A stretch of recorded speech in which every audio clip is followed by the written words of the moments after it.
Here we are again, YouTubers. It's me, Rev, with Revving Up with another Mustang production episode. This is day 3. We finished up the tach adapter and tachometer with shift light, putting it in the 99 Mustang, and I calibrated everything. The number of cylinders, 8, and I put the shift light to 5900 right now. I'm going to see what the book says. I have the manual and see what the red line is. I believe it's 6200, maybe be 7000, but we'll see. I want to get the most out of it for when I'm doing things, and you know what I mean, revving it up. You don't want to over rev the engine, but we can't go outside and test drive it, because when you live in the South, this is what you get sometimes. Yes, it is raining this Memorial Day. Really hard. Tropical rain depression. And Elizabeth doesn't like the rain. We don't take her out in any inclement weather at all. She's a show car. So we're going to go back inside and we're going to show you the mods, the upgrade that we did. We'll just give a brief tutorial of everything we did to get up to this point till we had the job finished. So we'll start under the hood, but that's Electrabeth is actually her name, because she's electric green metallic clear coat, the original paint from the factory. Okay, and of course we have our Cobra snake stripe kit all the way up and the back, but that's not what we're focusing on today. We're focusing on the tach adapter and the tachometer. Okay, now to bring you guys up to speed,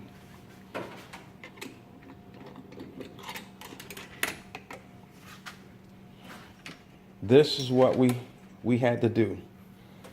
Okay, let's get over here to the tach. Here's where I installed the tach adapter, right here. You got 3 screws that I had to screw inside there. Okay, here's the wires coming from the tach adapter. You had a red wire, a red and green wire, a black wire, and a gray wire. Okay, now in order to get a good tach signal, we had to go to this 42 pin conductor right here, this conduit here. You pull the cap off, find pin 34, and that would be a solid red wire on 99 through 04 Mustangs, these new edge. That includes Mach 1s as well. Okay, and the Terminators as well. So what we done, we immediately spliced the wire, the red wire. After we took all this tape off, we spliced the wire, and we cut it, we spliced it, and we took the solid red wire coming from the tach adapter, hooked it in to the cut half of the red wire coming out of the 42 pin conductor here, and that is the power side coming from the ignition. The other half, you take the red and green wire and connect to the other half, which fires the 8 coils. So that will give you your coil over plugs. We have 8 coils. We don't have spark plugs in these things. I mean spark plug wires in these things. So then the black wire is here, and I connected it to the ground strap here. Then there's a gray wire, which is the tach signal wire, and that wire I got running down here You can see it in the conduit running across and over to there. So that is where we are on that. Okay, and you can see the wires running down into the floorboard. Now on the inside, let's show you here. There's the 5-inch tach right there. Here's your tach bracket right here. I didn't have to drill any holes in my dashboard anywhere. What you have to do is take these 2 bolts out, here and here. Get your radio removal tool, stick the holes, the pins in the 2 holes, pull this out, pull the disc out, and then there's a screw in the back, and then you want to take and pull down on the bezel, pull out and down, and the bezel lifts right out of there. And then you got to take all the stuff off the back of the radio. So that's when I ran my wires. You have the green wire, which is the tach wire. You have a black, which is ground, and you have a red, of course, which is power, and you have a white, which is illuminates the tachometer. So having the tachometer installed, I have my turbo boost gauge and my fuel pressure gauge. Knowing I had this, I knew I was going to have an easy time finding a ground and finding the backlight for the tachometer. And the green light, the green wire course was easy because of the gray tach wire. It's just a matter of running it underneath. So I took the panel off here, and then there's a silver metal plate that I took off, and I ran my wires down through here and in here and underneath the dash.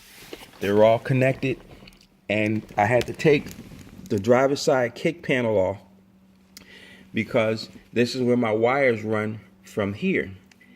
And so I grounded my wire on the same ground circuit that this is on, that my boost and my boost and pressure gauges, fuel pressure gauge is on.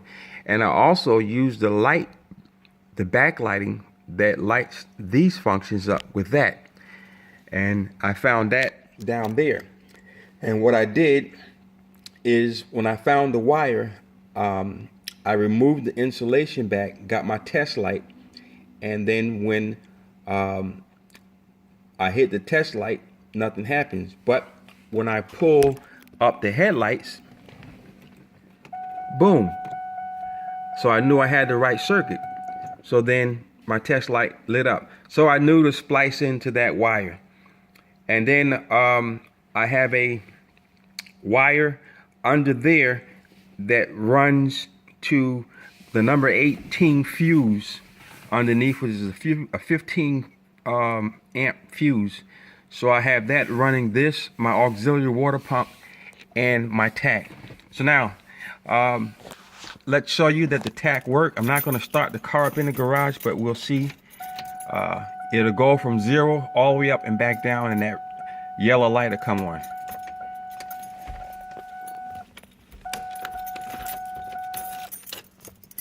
I better put the Mustang keys in there. I got the keys to my Ford Explorer. Unfortunately, that's not going to fit in the Mustang. Okay, so keep an eye on the needle, and there she goes.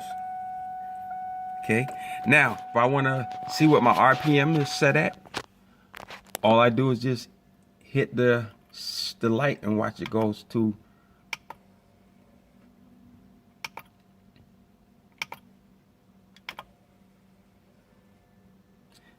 6,000. That's it. Okay, that's the memory. So when I want to see it, there it is. 5,900 is what I have it set at. Then it goes back to 0. And you can see that light lights up. So I hit it and that turns off. Now, my interior, my car's green, so my interior lights, I have green, and my tach is backlit green as well. green display. The only green I don't have is here. These are amber. But there is green and here is green. And so that's what I had to do.